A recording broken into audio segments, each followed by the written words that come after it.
Hello, ladies and gentlemen, and welcome to an episode of Ted's Cellar with me, your most gracious host, Ted, the premier alcohol review show here on YouTube.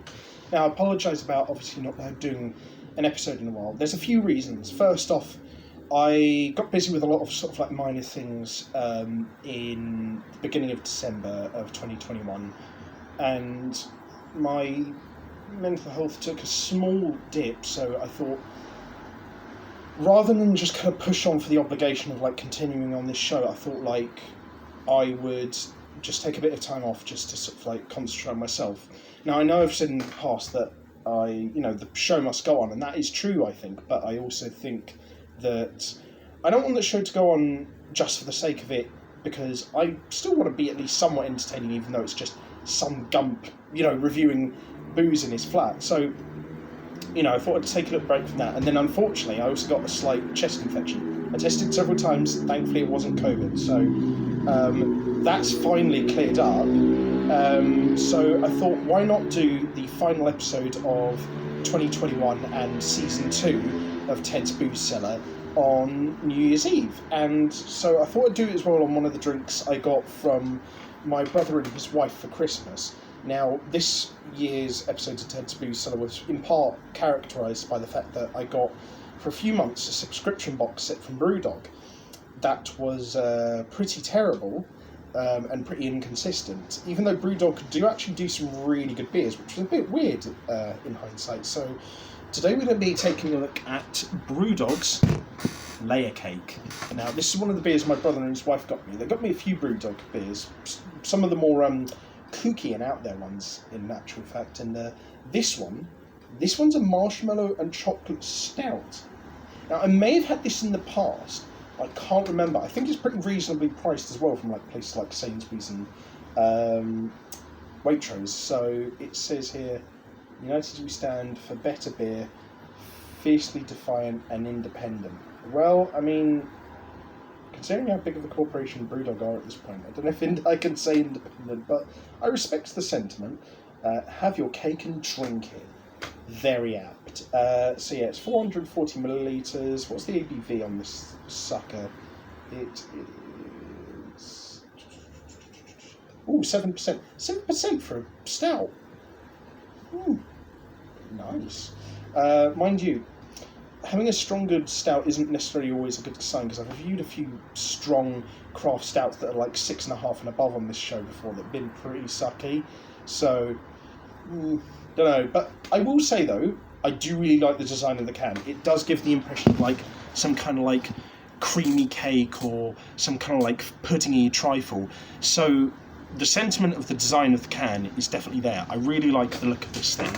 I'll give it probably a solid say 7.5 out of 10. I think they could make slightly sharper colours on this can to like make it really stand out, but as it is, like the design of it and the colours in general, there's nothing inherently wrong with that. I just think the colours could be a little bit sharper and more cleaner and dynamic, but that mixture of sort of like dark caramel chrome gold with pink and beige is still very handsome. So yeah, very nice looking stuff. Anyway, as always, we'll have ourselves a quick snifter of the drink in question before we taste the delicious contents. So let's see.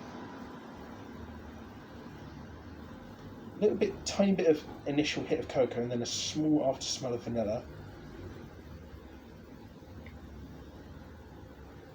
Yeah, it smells fine. It's not a particularly strong smell, so there's not a lot to talk about. But there is like that punch of cocoa and that slightly like sort of candified marshmallowy after smell of like vanilla.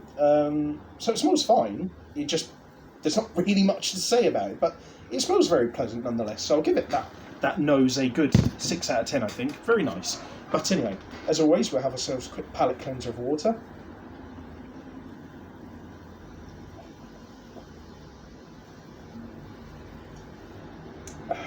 Nice.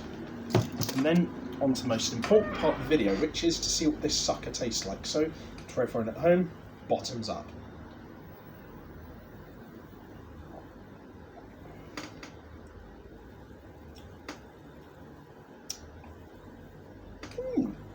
It's not bad. It's perhaps lacking a really distinctive finish.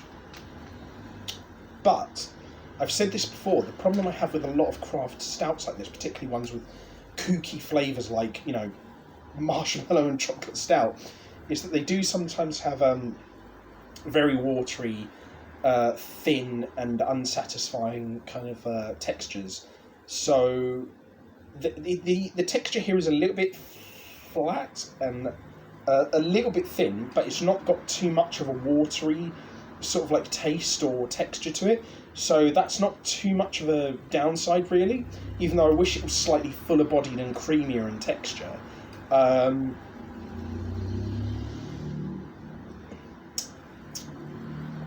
There's this dark chocolate kind of sort of like overtone with a slight sort of like nutty, coffee-ish kind of through line, and then a very faint sort of vanilla-y undertone with a very sort of like vanilla coffee cake kind of aftertaste. So the impression I'm getting is a coffee cake with like a Rocky Road and marshmallow topping. That's kind of what I'm getting the impression of when I'm drinking this. You know, sort of like not overtly sweet, a little bit of a bitter through line, and a sort of slightly sweet finish.